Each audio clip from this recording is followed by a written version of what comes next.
Brady and the undefeated Patriots are preparing for a Thursday night AFC showdown in Foxborough. Historically, Brady has dominated Thursday night football, going a perfect 8-0 in those games. Not to mention, he's been playing like an MVP and keeps getting better. Check this out. In 2007, the Pats were also undefeated through their first 6 games. But since then, his pass yards per game have increased from 304 to 342. And his touchdown to interception ratio also improving from 21 to 2, now 16 to 1. His QBR has slightly decreased, but still, this might be Brady's best year ever.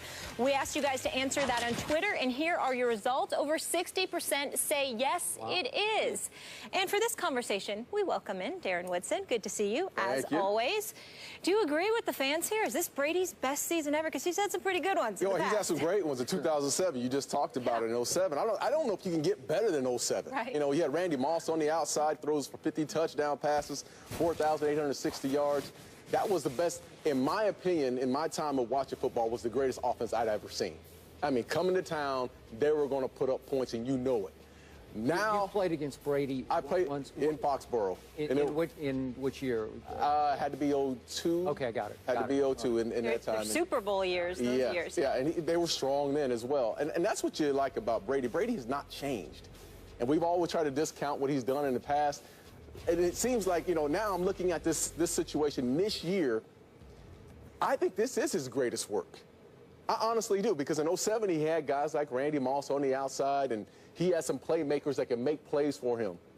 Right now, Gronk is the only big name on that offense. Yeah. You talk, you know, Julian Edelman, as much as I love him and what he's doing, that's all good. Danny Amendola, these guys, could they play on other, Brandon LaFell, who can't catch the ball half the time on the outside, could they do these certain things on other teams? And I just don't see it.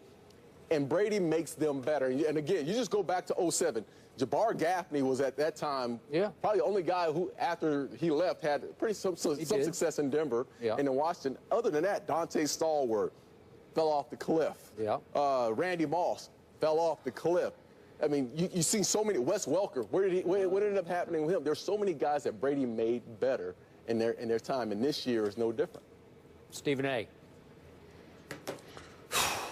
I went back and took a peek at the 2007 stats of the New England Patriots when they went undefeated after Spygate, ultimately went through the playoffs and lost to the Giants in the Super Bowl because Strahan and the crew were all over him. And he had to tap dance like the late, great Gregory Hines, God rest his soul. But, you know, before that, looking at his numbers, 50 touchdowns, just 8 interceptions, QBR of 84, 68% completion percentage, nearly 5,000 yards, 48 and change to be exact. Brady's on pace to throw less than the 8 interceptions. I don't know if he's on pace. I don't think he's on pace, rather, to throw 50 touchdowns. No. But I do believe that the numbers are relatively similar. I don't blame him for having the mindset that he's playing better now than he ever has.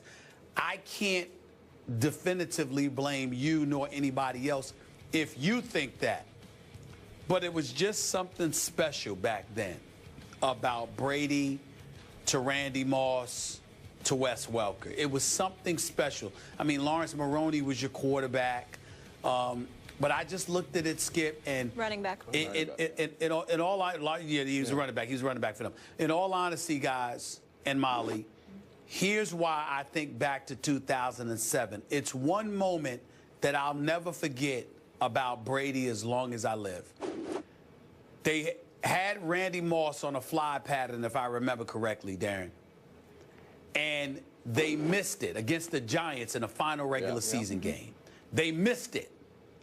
The very next play, they called the same play. And Baum threw it up there, and Brady connected with Moss for the 50th touchdown. Okay? I just thought that that moment was so special because it was like they were literally saying, we're going to do what we want to do. What are you going to do about it? Boss move. They just had, this year they seem to be on this mission where it's all about Deflategate and, you know, proving you wrong and all that other stuff. Before, you had Spygate, But remember, that was legitimate. They could use it as a motivational tool all they wanted to. But what was undeniable was that it was legitimate because it was Spygate. You're spying and you're not supposed to be doing that, and, you know, all of this other stuff. And Lord knows how many tapes the commissioner's office had and all of this other stuff. But they just went out on the field and said, we're going to show you we're better. That's entirely different than being out there now, being ticked off and basically taking it out on everybody because you have a superior system with superior personnel, a superior coach, et cetera, et cetera. Back in 2007, it was like, we're bad boys, and we're going to come out here and we're going to show you how bad we are. It was a different mystique about them back in 2007. And I loved it more than I love this, although I respect both immensely. Okay, did you love it more in 07 because Brady was throwing to a man who caught 23 touchdowns from him named Randy Moss, who was the greatest deep threat in pro football history? Well, that obviously has something to do with it, Skip, because it's the show. It's the show. Like, for example, when I watch Brady, I marveled at his performance last week, but to me, Skip, you can appreciate this. Darren, you can appreciate this. It was a Kenny Stabler kind of performance to me last week. You know what I mean? Just picking you apart, systematically marching you downfield and just making one throw after another and just demoralizing you. In the case of Randy Moss, he was a show in and of himself. But he still, as great as he was, he still wasn't Tom Brady. And it was just something special about watching that team that year. It's beautiful now, but it was really special in 2007. It was some special moments up in there, man. It really was. By the way, Kenny Stabler could throw it to the other team on occasion, like a lot of times. But remember, Tom Brady this year has so far 12 touchdowns to one of the worst luck interceptions in the history of interceptions, where it's basically a catch by Edelman that gets bobbled into a pick six. Yeah. Okay, so in 2007 through 6 games, he had 21 touchdowns, so 21-2. Now he's 16-1, which should be 16-0. I believe, going back to this past Super Bowl, Tom Brady has played the greatest quarterback of his career, including the Super Bowl. Is it Deflategate fueled? Yes, it is, I believe, because this guy can be a psycho competitor. And once he decided that these are bogus, trumped-up charges aimed at him, not at his head coach, not even at his owner, at him, then he said, okay, NFL, watch this. But he's having to do it now. And let's look at degree of difficulty. And I hit Stephen A. with this at the start of the show. I'm not going to read the names again. This is the most no-name, inexperienced offensive line in pro football. Exactly. There's one legit bona fide starter who used to be the right tackle, who had to move to left tackle. The center, the guts of this, the brains and guts, is an undrafted free agent rookie. Okay? Think about that. And the other guys haven't started much at all, and it's just mix and match. I don't know how they protect him at all.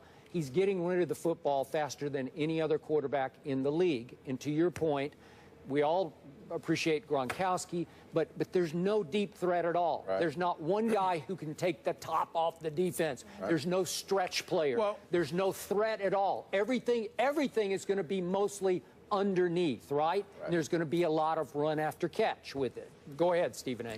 Well, Skip, and this is not so much of debate as it is a question for both you and Darren. Darren, because he's a Super Bowl champion. You, because you've been covering the sport for over 35 years. I will defer to y'all when I ask this question.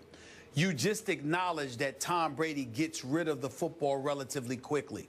And because he's so skilled at doing so, and New England's so skilled at their short precision passing offense, isn't it plausible that when you keep bringing up the offensive line, that, dare I say, it's not that big of a deal because you can't send the house to Tom Brady because you constantly have to look for the little dip and dunk play here or there. Look at what happened with Rob Gronkowski and that touchdown last year when the Patriots gave up the blitz on the left side from the New York Jets. They didn't even block them because Tom Brady knew that that would leave Rob Gronkowski wide open. It was a play that they had manufactured during the game because they saw what the Jets were doing and they had that kind of switch up going on.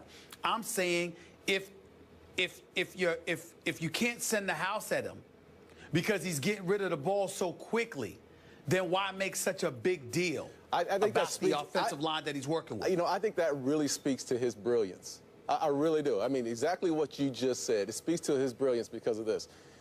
When you have that open field, and they like to throw the ball, they're not going to run the ball consistently. They're going to throw the ball. They run the ball last week 5 times. Yeah, they just gave it up. He is finding the mismatch that he wants to find.